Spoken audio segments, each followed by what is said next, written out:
This is Scott Vanderver with dosesteel Works, and this video is going to go over installing transport brackets onto a 1710 LED trailer.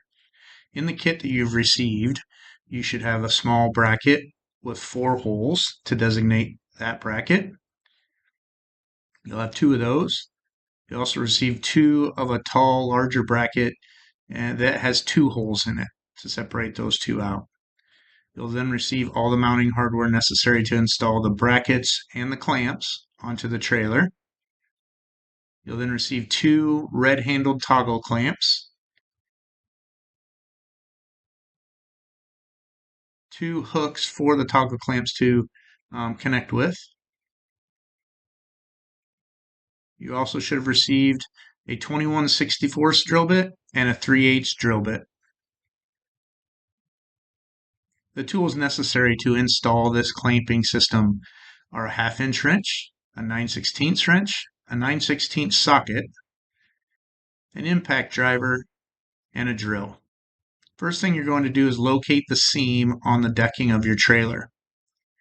Take the larger bracket with 2 holes, center it on that seam, and slide it up to the edge of the screen. Then you're going to take the 4-hole bracket and set that on the edge of the screen directly above the bracket that will be mounted to the deck.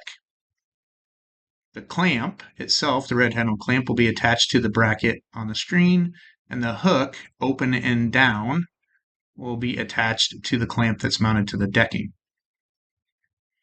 Once you've located the spots, you're going to drill a 21/64 hole where the large bracket is, and then through the screen frame, you're going to drill a 3/8 hole to hold the top bracket on. This is a look of what it looks like once it's been installed.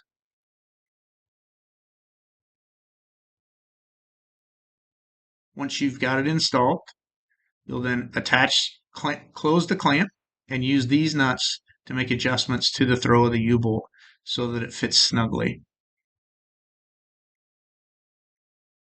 That is how simple it is to install these clamps. If you have any questions, please don't hesitate to call us. The number is on the screen. Thank you for your time.